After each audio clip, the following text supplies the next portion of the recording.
Welcome back. మనకి interesting updates అనేవి అందుతున్నాయి. జూబ్లీ హిల్స్ కి సంబంధించి చాలా క్లియర్ మ్యాండేట్ అనేది కాంగ్రెస్ క్యాండిడేట్ నవీన్ యాదవ్ కి వస్తోంది. గాంధీ భవన్ లో సెలబ్రేషన్స్ మొదలైపోయాయి. ఇక బీహార్ కి సంబంధించి చూస్తే బీహార్ లో లాలూ ప్రసాద్ యాదవ్ ఇద్దరు కుమారులు వెనుకంజలో ఉన్నట్టుగా మనకి అందుతున్నటువంటి ఈ అప్డేట్స్ ని బట్టి తెలుస్తోంది. తేజస్వి యాదవ్ తో పాటుగా తేజ్ ప్రతాప్ యాదవ్ ఇద్దరు కూడా వెనుకంజలో ఉన్నారు. ఓవరాల్ గా 243 స్థానాల్లో మ్యాజిక్ ఫిగర్ అయితే ఎన్డీఏ క్రాస్ అయింది. 189 స్థానాల్లో ఎన్డీఏ ముందంజలో ఉంది. 50 స్థానాలకే మహాగఠబంధన్ పరిమితమైంది. జేఎస్పీ 0 స్థానాల్లో ఉంది. ముందంజలో ఏ ఒక్క ప్రాంతంలో కూడా లేదు. అదర్స్ అందులో ఇంక్లూడింగ్ ఎంఐఎంఏ 4 స్థానాల్లో ఉన్నాయి. సో సురేష్ గారు, జబ్ తక్ రహేగా సమోసా మే ఆలు తబ్ తక్ హోగా బీహార్ మే లాలు అన్నారు. ఇప్పుడు లాలూ ప్రసాద్ యాదవ్ ఆయన కంటెస్ట్ చేయట్లేదు. ఆయన ఇద్దరు పిల్లలు కూడా ట్రైలింగ్ లో ఉన్నారు. ఇద్దరు వెనకంజలో ఉన్నారు. One is to RJD, one is rebel candidate. Not RJD మీద పోటీ చేయట్లేదు దాని మీద. కానీ ఇక్కడ ఇంట్రెస్టింగ్ గా కవిత గారు ఇదే టైంలో 8 బైపోల్స్ నడుస్తుంది కంట్రీలో. ఒకటి మీరు ఆల్రెడీ చెప్పారు జూబ్లీ హిల్స్ గురించి. బగ్దామ్ అని చెప్పి కశ్మీర్ లో దెర్ ఇస్ అ బైపోల్ నడుస్తుంది. అక్కడ నేషనల్ కాన్ఫరెన్స్ ఇస్ బిహైండ్. నేషనల్ కాన్ఫరెన్స్ వెనక ఉన్నారు. At the end of 5th round they down by 1500 votes, 1521 votes వెనకబడినారు. సో దట్ ఈస్ చాలా ఇంట్రెస్టింగ్. ఎందుకంటే నేషనల్ కాన్ఫరెన్స్ అక్కడ ఓడిపోతే then it's a big thing. Jammu వైపు నగ్రోటాలో బీజేపీ లీడింగ్ బై 24,500 votes అయిపోయింది. 11 rounds ఇస్ కంప్లీటెడ్ అక్కడ. మూడోదేమో Jharkhand Mukti Morcha as expected 7,000 votes lead చేస్తున్నారు. 4వ రౌండ్ ఫినిష్ అయ్యేదాకా. This is the constituency call Ghatsila. దాని తర్వాత మిజోరాంలో అక్కడ మిజో నేషనల్ ఫ్రంట్ లాల్ తెలంగాణ ఆయన గెలిచేశారు, ఆల్రెడీ అయిపోయింది. దంపా కాన్స్టిట్యున్సీ నుంచి. ఒడిశాలో నౌపాడా కాన్స్టిట్యున్సీ నుంచి BJP Jai Dholakia is leading by 33,000 votes at the end of 10th round. అంటే Naveen Patnaik is as good as finished అనమాట అక్కడ. అండ్ పంజాబ్లో తరణ్ నుంచి బైపోల్లో ఆమ్ ఆద్మీ పార్టీ లీడ్ చేస్తున్నారు. శిరోమణి అకాలీదళ్ 2nd పొజిషన్లో ఉన్నారు. 7,000 votes తోని లీడ్ చేస్తున్నారు అక్కడ. రాజస్థాన్లో అక్కడ ఒక ఇంట్రెస్టింగ్ అది అంటా అనే ఒక కాన్స్టిట్యున్సీ ఉంది అక్కడ. లాస్ట్ ఎలక్షన్ 2023లో కన్వర్ లాల్ మీనా గెలిచారు. అదే స్థానంలో ఈసారి ఇండిపెండెంట్గా బహుశా ఆయన కొడుకు ఉండొచ్చింది, నరేష్ మీనా పోటీ చేస్తున్నారు. ఆయన 2nd పొజిషన్లో ఉన్నాడు. బీజేపీ 3వ పొజిషన్ పోయింది రాజస్థాన్లో. అంటే క్యాండిడేట్ సెలక్షన్ మన జూబ్లీస్ మాట్లాడుతూ ఉంటాం చూడండి, క్యాండిడేట్ సెలక్షన్ తప్పైంది బీజేపీ. ఇది కూడా బహుశా అదే ఉండొచ్చు. నరేష్ మీనా 2nd పొజిషన్ ఉన్నాడు. Congress is leading they. Pramod Jain భయ్యా 6,000 ఓట్లతోని 9వ రౌండ్లో లీడ్ చేస్తున్నారు. 20 రౌండ్లు ఉన్నాయి మొత్తం. బీజేపీ 3వ స్థానంలో ఉంది, 23,000 ఓట్లు. అంటే almost down by 9,000 votes. Candidate selection wrong. Of course Jubilee hills గురించి మేము మాట్లాడు. సో 8 కాన్స్టిట్యున్సీస్ ఉన్నారు. మన లేటెస్ట్ పొజిషన్ చూస్తే బీహార్ ఏరియా బై ఏరియా చూసుకుంటే వెళ్తే ఆంధ్రప్రదేశ్ ఉంటుంది బీహార్లో. దట్ రీజన్లో మొత్తం 25 స్థానాలు ఉన్నాయి. దాంట్లో 21 స్థానాల్లో బీజేపీ లీడ్ చేస్తున్నారు. 21. ఎప్పుడు బీహార్లో ఇంత వన్ సైడెడ్ కాంటెస్ట్ ఎప్పుడు జరగదు. ఎందుకంటే క్యాస్ట్ ఈక్వేషన్ ఉన్నప్పుడు డెఫినెట్గా క్యాస్ట్ వైజ్ ఓటింగ్ జరిగింది. ముస్లిం యాదవ్ ఓట్ బ్యాంక్ ఆర్జేడీకి వెళ్తుంది. ప్యూర్ ముస్లిం ఓట్ ఉంటే అది ఒక్కసారి ఓవైసీ కన్నా లేకుంటే కాంగ్రెస్కి వెళ్తుంది.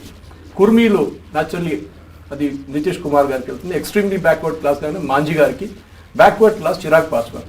Bhumihar forward caste and bit of OBC బీజేపీకి వెళ్తుంది. కానీ ఇట్లాంటి ల్యాండ్ స్లైడ్ ఎక్కడ సీమాంచల్ చూడండి, వెరీ ఇంట్రెస్టింగ్. సీమాంచల్ ఏరియాలో మైనారిటీ డామినేషన్. అక్కడ కిషన్ గంజ్ కాన్స్టిట్యున్సీలో 60% ముస్లిమ్స్ ఉన్నారు, 60%. అది మిగతా కాన్స్టిట్యున్సీలో అంతా 43, 44, 30 అని ఉన్నాయి. సీమాంచల్లో 20, మొత్తం ఏరియాలో 24 కాన్స్టిట్యున్సీలో 20లో బీజేపీ లీడ్ చేస్తున్నారు. అంటే Hindu consolidation has happened there. అంటే ఇదే ఓవైసీ గారు ఎన్ని ఓట్లు తీసుకెళ్ళిపోతే ఇవాళ సాయంత్రం 7 దాకా మనకు తెలుస్తుంది. కానీ ఆయన as of now he's got 1.5% of the total vote. Last time ఆయనకి 1.4% వచ్చింది. ఓవైసీ గారికి స్ట్రాటజీ అర్థం చేసుకోవాలి మనం. ఔరంగాబాద్ వెళ్ళి గెలిచారు సీట్ మహారాష్ట్రలో. ఆయన చార్మినార్ పార్టీ నుంచి ఆల్ ఇండియా పార్టీ ఆయనకి ట్రై చేస్తున్నారు. He wants that. అస్సాంలో వెళ్ళి పోటీ చేశారు. అక్కడ ఆల్రెడీ ఏఐయుడిఎఫ్ ఉన్నది, బద్రుద్దీన్ జజ్మల్ది. అక్కడ వెళ్ళి కూడా ఓట్ కట్ చేశారు. బీజేపీ బీ టీం అంటారు. ఒకసారి అనిపిస్తుంది కరెక్ట్ అని, ఎందుకంటే ఆయన ఎక్కడికి వెళ్తున్నాడో ఓట్ కట్ చేస్తున్నాడు కాంగ్రెస్కి. ఇక్కడ కూడా చూడండి, వాళ్ళు అలయన్స్ పెట్టుకోలేదు. He didn't even ask for an alliance. ఇక్కడ బీహార్లో కావాలంటే బహుశా వీళ్ళు 5 సీట్లు ఇస్తుండే ఆయనకి. కానీ వద్దు, మాకు అలయన్స్ వద్దు. ఇక్కడ జూబ్లీ హిల్స్లో అలయన్స్ పోటీ చేస్తున్నారు, అక్కడేమో బీహార్లో వెళ్ళి. ఓకే, నౌ కమ్ టు కోషిలో 13 సీట్లలో ల్యాండ్ స్లైడ్. 12 సీట్లలో ఎన్డీఎస్ లీడింగ్, 1 సీట్లోనే Congress. Tirhut, this is the biggest chunk అనమాట బీహార్లో. 64 కాన్స్టిట్యున్సీలు ఉన్నాయి. 54లో BJP at the NDA lead చేస్తుంది. 10 సీట్లోనే మహాగఠబంధన్ లీడ్ చేస్తుంది.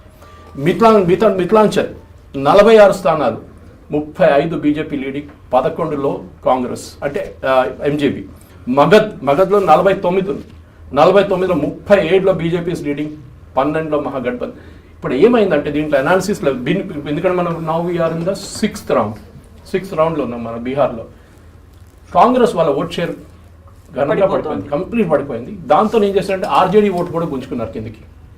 అటువైపు రామ్విలాస్ పాస్వాన్ పార్టీ అంటే ఇప్పుడు చిరాగ్ పాస్వాన్ లీడ్ చేసిన పార్టీ లాస్ట్ 28 స్థానాల్లో ఆ జేడీయూ ఓట్లు తీసుకెళ్ళిపోయారు last time.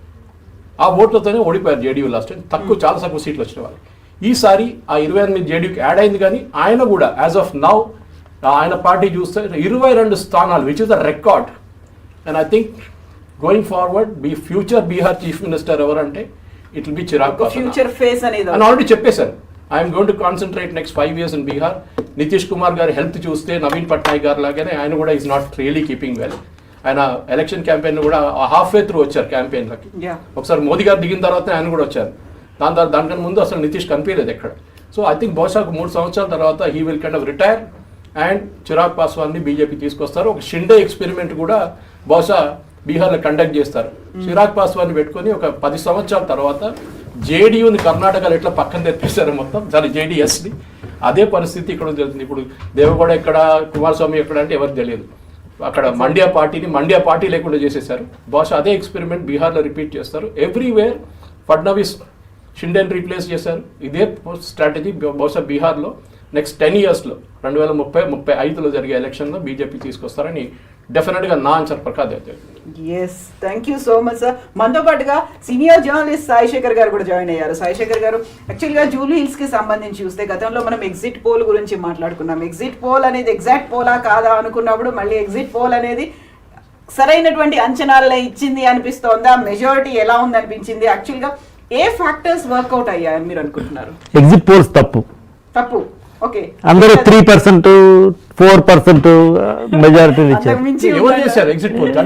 And exit polls taluka scientific veracity గురించి కూడా నేను క్వశ్చన్ చేశాను మన డిస్కషన్లోనే.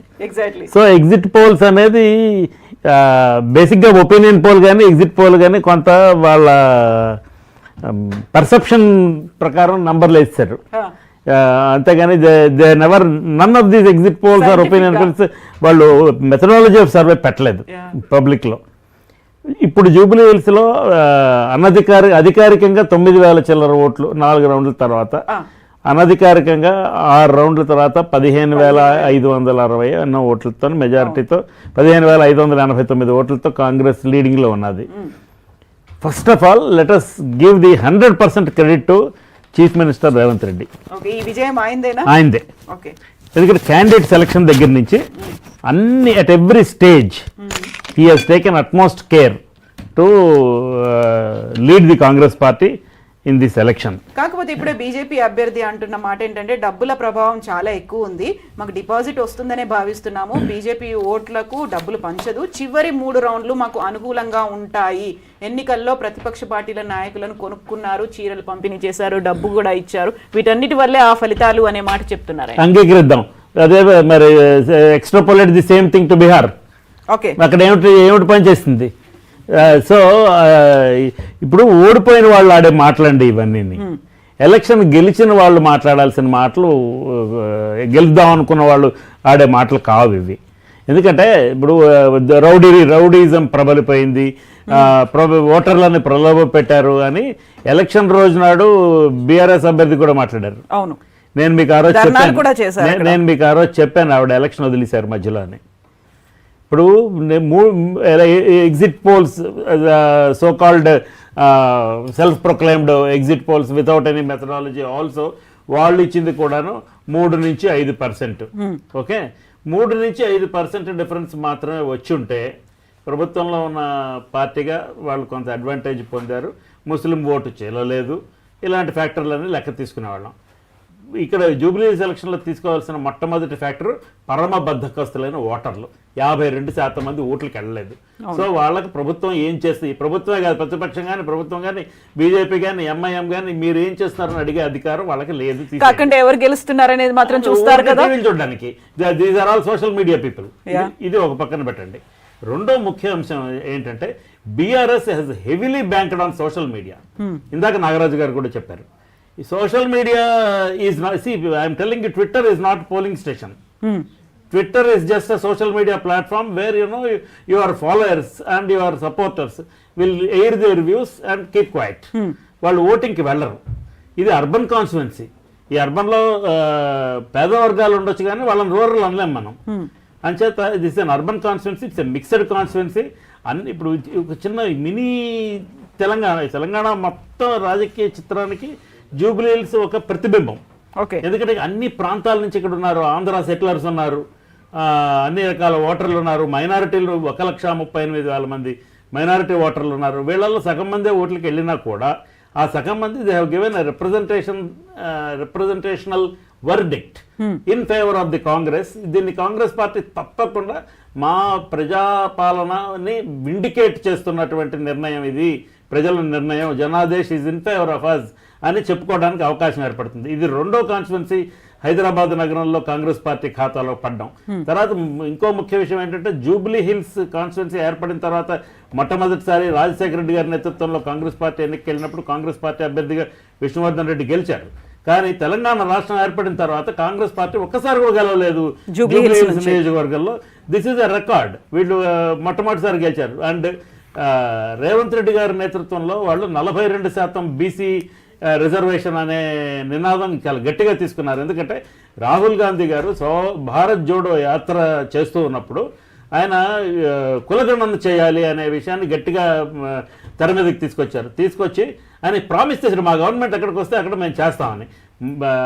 కర్ణాటకలో చేశారు కానీ that was not very scientific. So they were forced to redo the survey. Whereas తెలంగాణలోకి వచ్చేటప్పటికి రేవంత్ రెడ్డి గారు దాదాపుగా let us give it to him 90% యాక్యురసీతో కులగణన అనే కార్యక్రమం నిర్వహించిన తర్వాత దానికి ఒక జ్యుడిషియల్ కమిషన్ వేశారు. షమీమ్ అఖ్తర్ కమిషన్ మొత్తం స్టడీ చేసి and then there was an expert committee led by justice ఆయన సుదర్శన్ రెడ్డి గారు. సో థ్యాంక్స్ అన్న. సో సుదర్శన్ రెడ్డి గారి నేతృత్వంలో ఎక్స్పర్ట్ కమిటీ వేస్తే ఈ సైంటిఫిక్ అప్రోచ్తో 42% రిజర్వేషన్ బీసీలకు ఇవ్వాలనే నినాదం గట్టిగా తీసుకెళ్లారు. అండ్ గట్టిగా తీసుకెళ్ళి last time Congress has put up Azharuddin Muslim minority as a candidate in Jubilee Hills. But ఈసారి అలా చేయలేదు. బీసీ నినాదానికి మేము కట్టుబడి ఉన్నాం అనే విషయాన్ని రీఇన్ఫోర్స్ చేయడం అనే ఉద్దేశంతో బీసీ క్యాండిడేట్ అయిన నవీన్ యాదవ్ని అక్కడ పెట్టారు. నవీన్ యాదవ్ లోకల్ క్యాండిడేట్ అంచేత అతనికి కొన్ని అడ్వాంటేజెస్ కూడా దానికి ఎక్కువ అయ్యాయి. అండ్ రేవంత్ రెడ్డి ఉద్యోగాల గురించి మాట్లాడారు. ఉద్యోగాలు మేము అప్పుడు నోటిఫికేషన్స్ ఇచ్చాము, వాటినే నింపుతున్నారు అని కేటీఆర్ గారు అన్నప్పటికీ రేవంత్ రెడ్డి గారు దాన్ని ఎగ్జిక్యూట్ చేశారు. Who delivers is what is more important అనుకుంటే కనుక అది రేవంత్ రెడ్డి ప్రభుత్వంలో తర్వాత ఆయన కూడా బోర్డు నోటిఫికేషన్లు ఇచ్చిన వాటిని మళ్ళీ డిఎస్సి అవన్నీ వాళ్ళు అనౌన్స్ చేసినవి రేవంత్ రెడ్డి గవర్నమెంట్ వచ్చిన తర్వాత ఇవన్నీ చేశారు. కాబట్టి దీన్ని ఎక్స్ట్రాపోలేట్ చేసి స్టేట్ వైడ్ క్యాంపెయిన్గా తీసుకెళ్తారు. Jubilee Hills victory will become a moral strength for the Congress party to contest the upcoming GHMC election. GHMC ఎలక్షన్లో Congress party is nowhere now in the GHMC body. But అంటే బికాజ్ ఆఫ్ మైగ్రేషన్స్ మేయర్ గట్రా పార్టీలు మారి వెళ్ళారు కాబట్టి కాంగ్రెస్కి అంత కొంత స్ట్రెంగ్త్ ఉంది. కానీ కాంగ్రెస్ పార్టీకి సొంతానికి అంత స్ట్రెంగ్త్ ఏం లేదు జిహెచ్ఎంసీలో. కానీ రేపు పొద్దున ఎలక్షన్ వచ్చేటప్పటికి జిహెచ్ఎంసీలో కాంగ్రెస్కి బీఆర్ఎస్కి పోటీయా, కాంగ్రెస్కి బీజేపీకి పోటీయా, ట్రయాంగులర్ కాంటెస్ట్ అనేది అక్కడ చూడాలి. ఎందుకంటే బీజేపీ ఈ ఎలక్షన్ వదిలేసింది. They are not interested, they are very very passive. అంచేత లంకెల దీపక్ రెడ్డి గారినే మళ్ళీ పెట్టారు వాళ్ళు. బట్ వాళ్ళకి వచ్చినటువంటి ఓట్లు నెంబర్ ఆఫ్ ఓట్స్ మీరు చూస్తే it is not crossing even 10%. బహుశా రేవంత్ రెడ్డి గారు చెప్పినట్టుగా బీఆర్ఎస్ ఓడిపోతుంది, బీజేపీ డిపాజిట్ కోల్పోతుంది అనే విషయం నిజమయ్యే పరిస్థితి ఉన్నది. నాలుగో విషయం, ఈ జూబ్లీ హిల్స్ విక్టరీని రేవంత్ రెడ్డి గారు ఎలా వాడుకుంటారంటే రేపు మాపు ఈ స్పీకర్ విచారణ జరిగిన తర్వాత స్పీకర్ విచారణ మీదే హింజ్ అయ్యి ఉంటే కనుక ఖచ్చితంగా దానం నాగేందర్ ఉద్యోగం పోతుంది. అలాగే కడియం శ్రీహరి ఉద్యోగం పోతుంది. పోతే ఈ 2 కాన్స్టిట్యున్సీల్లోనే బై ఎలక్షన్ వస్తుంది. వస్తే ఈ జూబ్లీ కంటోన్మెంట్ జూబ్లీ హిల్స్ ఇచ్చిన స్ట్రెంగ్త్ బేస్ చేసుకొని he will go to Khairatabad election also. వెళ్ళినప్పుడు డెఫినెట్గా this must be taken into consideration. Next BRS విషయానికి వస్తే, బీఆర్ఎస్లో ఈసారి వాళ్ళకి 4 స్తంభాలు ప్రతిసారి ఎలక్షన్ క్యాంపెయిన్కి. కేసీఆర్, కేటీఆర్, హరీష్ రావు, కవిత. ఈసారి కవిత గారు పార్టీతో విభేదించి బయటకు వెళ్ళిపోయారు. ఆవిడని సస్పెండ్ చేసిన కారణంగా షోకాజ్ నోటీస్ కూడా ఇవ్వలేదన్న ఉద్దేశంతో ఆవిడ ఆక్రోశం వెలిబుచ్చి కవిత గారు బయటకు వెళ్ళిపోయారు. హరీష్ రావు గారి ఫాదర్ దురదృష్టవశాత్తు చనిపోవడం వల్ల వారు అసలు ఎలక్షన్ క్యాంపెయిన్లోనే లేరు.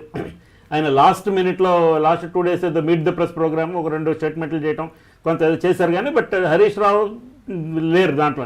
అసలు కేసీఆర్ గారు ఎలక్షన్ క్యాంపెయిన్కి రాలేదు. రేవంత్ రెడ్డి గారు లాస్ట్ డే మీట్ ద ప్రెస్లో చెప్పినట్టు ఒక అప్పీల్ కూడా ఇవ్వలేదు పార్టీ అధ్యక్షుడిగా. ఆయన రాజకీయ నాయకులకి జనాన్ని ఓట్లు అడగటం అనేది మొట్టమొదటి డ్యూటీ అండి, మొట్టమొదటి డ్యూటీ. ఇప్పుడు నేను ఎలక్షన్కి వెళ్ళి నేను ఓట్లు అడగనని అంటే ఈయన కూడా గెలరు. సో ఓట్లు తప్పకుండా అడగాలి, ఓట్లు అడగకుండా దూరంగా ఉండదు. అండ్ ఈ ఎలక్షన్ మొత్తం కేటీఆర్ గారి పేరు మీద జరిగింది.